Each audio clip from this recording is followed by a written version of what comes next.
sa reconnaissance à Dieu pour l'avoir sorti de la servitude en Égypte.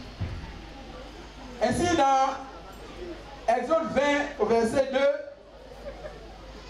Dieu pouvait dire à son peuple, je suis l'Éternel ton Dieu qui t'a fait sortir du pays d'Égypte, de la maison de servitude. C'est alors qu'il est important pour nous, en reconnaissance, en souvenir de cette alliance avec notre Dieu, en reconnaissance de ce que Dieu nous sort de la servitude, en reconnaissance à l'endroit de ce Dieu-là dont les bontés se renouvellent dans nos vies chaque matin, il est bon pour nous de nous arrêter et de lui exprimer notre gratitude. Voyez-vous, il y a moins d'une semaine, quelque part très loin d'ici, il y avait des personnes, une équipe de football, qui allait quelque part compétir. Et dans le schéma qui nous a été présenté sur les réseaux sociaux, dans l'avion qu'ils ont emprunté, ils étaient tellement heureux, espérant remporter la couronne. Ils étaient là dans l'avion, ils prenaient même des selfies qu'ils envoyaient à leur famille. Parce que pour eux, ils allaient arriver certainement. Mais voici que chemin faisant, il va se produire quelque chose. Ils n'ont pas voulu. Ce n'est pas parce qu'ils étaient plus méchants que toi. Ce n'est pas parce qu'ils avaient moins de mérite que toi. Mais quelque chose va se produire. Il va se produire ce qu'on appelle un crash. Ils ont été décimés. Plus de 71 personnes décimées. Mais voici que à toi et à moi, Dieu fait la grâce d'être là en ce soir. Alors comment ne pas lui dire merci? C'est Dieu-là qui nous a gardés pendant 12 mois. Et qui nous donne l'occasion en ce soir de nous réjouir en sa présence. Comment ne pas lui dire merci? C'est en cela qu'il est bon de nous arrêter un moment. Pour exprimer notre reconnaissance à Dieu. Parce que nous n'avons aucun mérite. Nous n'avons aucun mérite. Ce n'est que par plus grâce que toi et moi nous sommes là en ce soir. Ce n'est que par plus grâce. Et notre reconnaissance à Dieu, je voudrais l'étayer au travers de deux tableaux. La Bible dit dans le livre de Luc 17, à partir du verset 11 à 19, que Christ allant à Jérusalem, il va être interpellé par un groupe de 10 lépreux qui vont le supplier, qui vont le prier de leur accorder la guérison. La Bible dit que Jésus a donné suite à leur demande. Ils ont été purifiés. Mais la Bible dit, pendant qu'ils allaient, il va se trouver un parmi eux. Il va revenir sur ses pas. La Bible dit, il tomba au pied de Jésus. Et il rendit grâce à Dieu. Il dit, merci Seigneur, parce que tu m'as purifié. Toi, grâce à qui je ne suis plus le rejet, le déchet de la société. Parce que les lépreux, comme vous le savez, en son temps, ils étaient comme excommuniés. Ils étaient comme rejetés de la société. Il dit, merci à toi, parce que tu fais la grâce d'intégrer la société en ce jour. La Bible dit, Jésus a été choqué. Il a été choqué par l'attitude de ce lépreux, mais il a été surtout choqué par l'attitude des 9 autres. Et Jésus lui dit, mais les 9 autres n'ont-ils pas été purifiés? Et Jésus, de marquer encore son étonnement, il va dire, mais il ne s'est trouvé que cet étranger, parce que c'était un Samaritain, pour venir rendre grâce à Dieu. Et comme il l'a fait, Jésus va lui dire, mais femme, ta foi t'a sauvé. C'est-à-dire que si nous sommes reconnaissants à Dieu pour ce qu'il fait dans nos vies, c'est alors que nous pourrons obtenir là le salut. Et donc, à contrario, si tu n'es pas reconnaissant, c'est alors que tu cours à ta paix.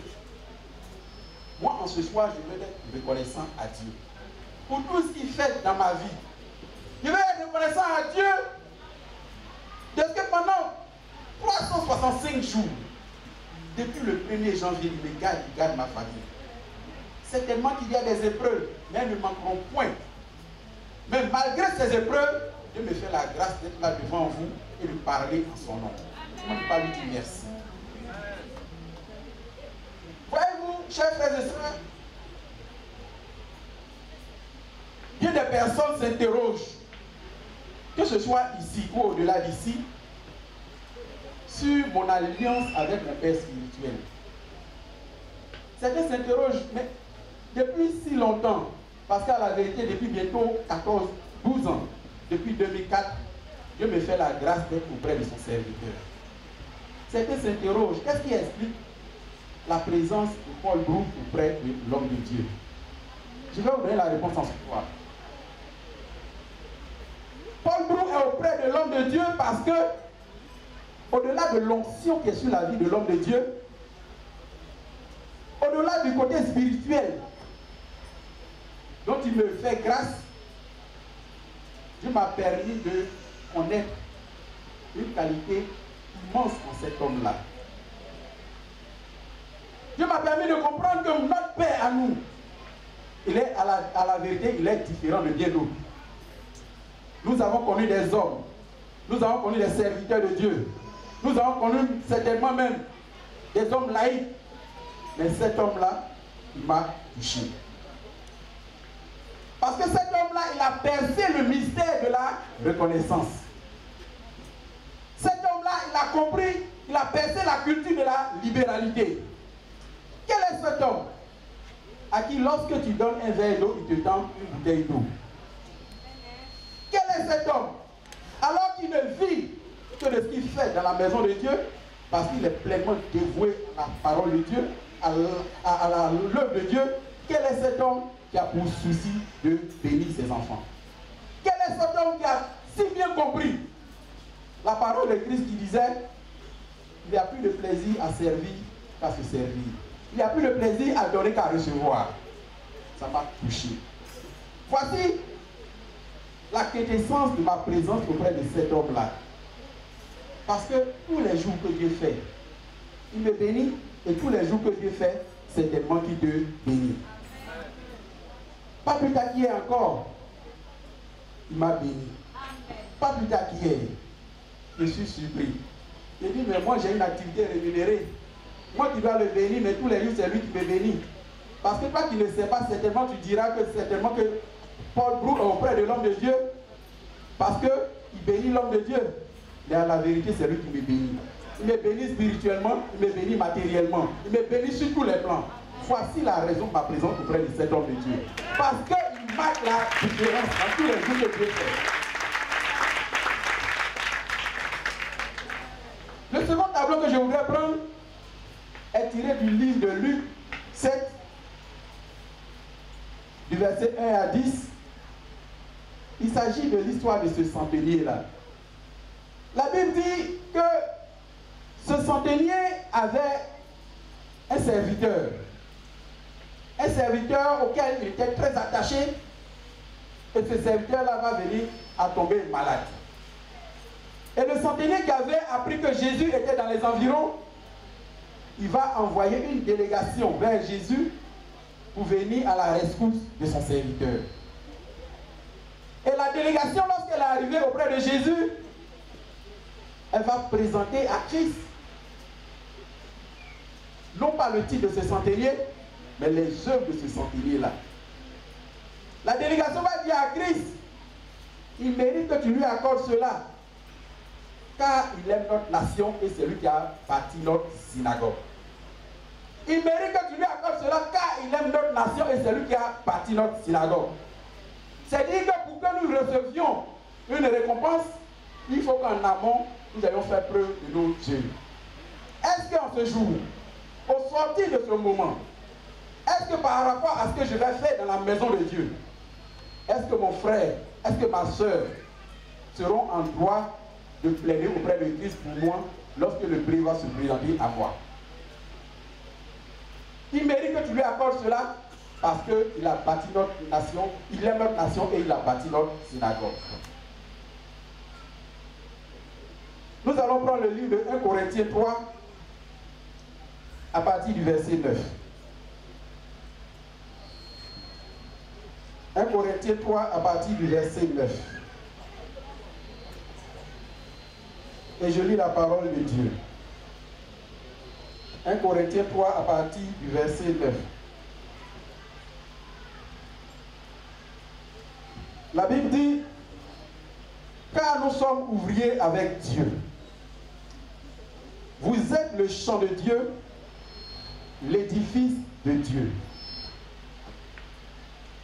Selon la grâce de Dieu qui m'a été donnée, j'ai posé le fondement comme un sage architecte et un autre bâtit dessus. Mais que chacun prenne garde à la manière dont il bâtit dessus. Car personne ne peut poser un autre fondement que celui qui a été posé, à savoir Jésus-Christ. Or, si quelqu'un bâtit sur ce fondement avec de l'or, de l'argent, des pierres précieuses, du bois, du foin, du chaume, l'œuvre de chacun sera manifestée. Car le jour la fera connaître, parce qu'elle se révélera dans le feu, et le feu éprouvera ce qu'est l'œuvre de chacun. Si l'œuvre bâtie par quelqu'un sur le fondement subsiste, il recevra une récompense. Si l'œuvre de quelqu'un est consumée, il perdra sa récompense. Pour lui, il sera sauvé, mais comme au travers du feu. Amen. Voici que Paul nous dit dans ce texte que lui, l'homme de Dieu, lui, ainsi que le fait notre Père spirituel, qui a reçu la vision, qui a été rappelé tout à l'heure, tiré du livre d'Isaïe 55, verset 5. Voici que lui, l'homme de Dieu, il a posé le fondement. Il a posé le fondement de l'œuvre. Et ce fondement-là, il est assis sur Christ. Ce fondement-là nous a été communiqué au travers de l'évangile. Mais la parole nous dit qu'il revient à chacun de nous. Il revient à chacun de nous de venir bâtir sur ce fondement-là. Et la parole nous dit qu'il est d'autant plus important pour nous de bâtir sur ce fondement parce que la qualité de notre contribution à la construction de l'œuvre va déterminer la qualité de notre récompense. La Bible dit, si nous utilisons pour bâtir l'œuvre de Dieu des matériaux de bonne qualité, avec de l'or, avec des pierres précieuses, avec de l'argent, c'est alors que nous recevrons une récompense digne de ce que nous aurons utilisé comme matériaux. Mais si à contrario, nous faisons comme Ananias et Saphira, nous faisons des calculs et que nous utilisons des matériaux de mauvaise qualité, nous utilisons du chaume, de la paille, nous utilisons du foin, des herbes pour bâtir l'œuvre de Dieu, c'est alors que notre récompense sera à la hauteur de ce qu'on aura utilisé comme matériaux. Et la Bible dit, ce que nous allons apporter comme contribution pour bâtir la maison de Dieu sera éprouvé par le feu. Parce que certainement, toi qui apportes, toi qui fais des calculs, qui estime certainement que Dieu ne te voit pas. Mais la Bible dit Dieu il est en haut et nous sommes sur la terre, Dieu il voit tout. Dieu il connaît le niveau de ta contribution. Dieu va éprouver ce que tu apportes comme contribution. Si tu apportes des matériaux de bonne qualité pour bâtir l'œuvre de Dieu, c'est alors que tu seras récompensé à la hauteur de ce que tu auras apporté comme matériaux dans la construction de l'œuvre de Dieu. Frères et sœurs, le thème de cette moisson, tiré du livre de Proverbes 10, verset 5, nous dit, celui qui dort pendant la moisson est un fils qui fait honte. Celui qui dort pendant la moisson est un fils qui fait honte. C'est un thème qui est évocateur. C'est un thème qui choque. C'est un thème qui nous interpelle. Si pendant la moisson nous sommes inactifs, nous sommes passifs, si pendant la moisson nous n'apportons pas des matériaux pour bâtir l'œuvre de Dieu, c'est alors que nous allons susciter la honte de la part de notre Père. Et le livre de Proverbes 10, en son premier verset, va nous dire, mais un fils sage, il fait la joie du Père. Et un fils insensé, il fait le chagrin de sa mère. Mais si nous sommes sages, parce que ayant le jugement. Parce que étant avisé de ce qu'il y a intérêt pour nous à bâtir l'œuvre de Dieu, c'est alors que nous ferons la joie de notre Père et nous serons récompensés conséquemment. Mais si nous sommes insensés, parce que estimant que bâtir l'œuvre de Dieu, agir dans la maison de l'œuvre de Dieu, n'est pas de mon ressort, mais plutôt du ressort de mon frère, de ma soeur, c'est alors que nous sommes insensés, c'est alors que nous aurons la honte en partage. Moi, je vais ce fils sage-là. Je vais ce fils sage-là qui fait la fierté de son père. Je vais ce fils sage-là qui, par son niveau d'investissement dans la maison de Dieu, il honore son père. Or, nous le savons, Dieu honore celui qui l'honore. Mais si nous faisons des calculs, nous allons en payer négativement le prix. Galates 6, verset 7 nous dit, ne vous y trompez pas. Ne vous y trompez pas. On ne se moque pas de Dieu. Ce qu'un homme aura semé, il le moissonnera aussi. Si en ce soir, je sème du vent, c'est alors que je vais récolter du vent. Si en ce soir, je bâtis avec des matériaux de mauvaise qualité, c'est alors que je serai récompensé en conséquence. Mais si en ce soir, je sème conséquemment, je bâtis conséquemment, je contribue conséquemment à l'avancement de l'œuvre de Dieu, c'est alors que ma moisson sera tout aussi abondante. Comme Paul pouvait le dire dans 2 Corinthiens 9, 6 à 7, sachez-le, celui qui sème peu moissonnera peu. Celui qui sème peu moissonnera peu. Mais celui qui sème abondamment, celui qui, parce qu'il est sage, il sème abondamment, parce qu'il connaît ce qu'il y a dans le donner dans la maison de Dieu, c'est alors qu'il moissonnera abondamment. Quand ce soir nous soyons des fils et des filles sages, quand ce soir nous soyons des filles et des fils pénétrés de l'intérêt pour nous de bâtir la maison de Dieu, avertis de que nous avons tout intérêt à travailler à l'avancement de l'œuvre de Dieu.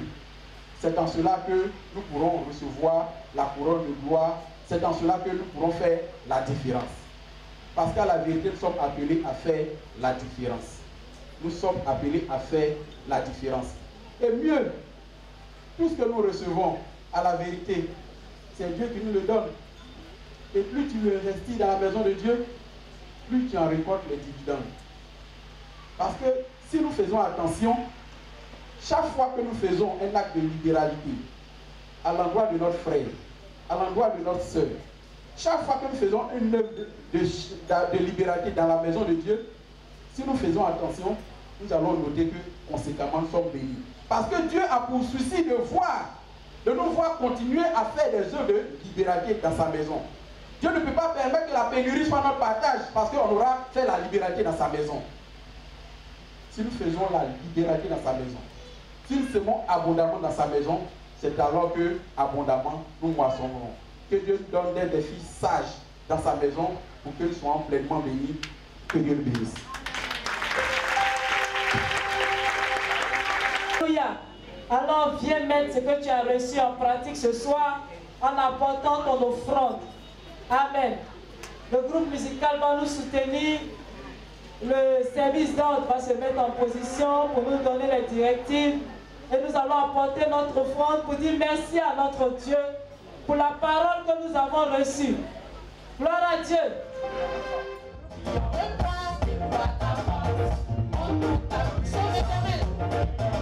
Alléluia,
s'organiser. Amen. Alléluia. Tout à l'heure, Papa a chanté une chanson où il disait Atou, Atou. Tu ne sais pas qui est à côté de toi. C'est vrai, vous vous regardez, vous êtes assis ensemble, mais tu ne sais pas qui est qui fait quoi, qui est venu pour faire quoi. Alléluia. Le royaume des cieux ne consiste pas seulement en paroles, mais en démonstration de... Hey, tu ne connais pas? Le royaume des cieux ne consiste pas en paroles, mais en démonstration de...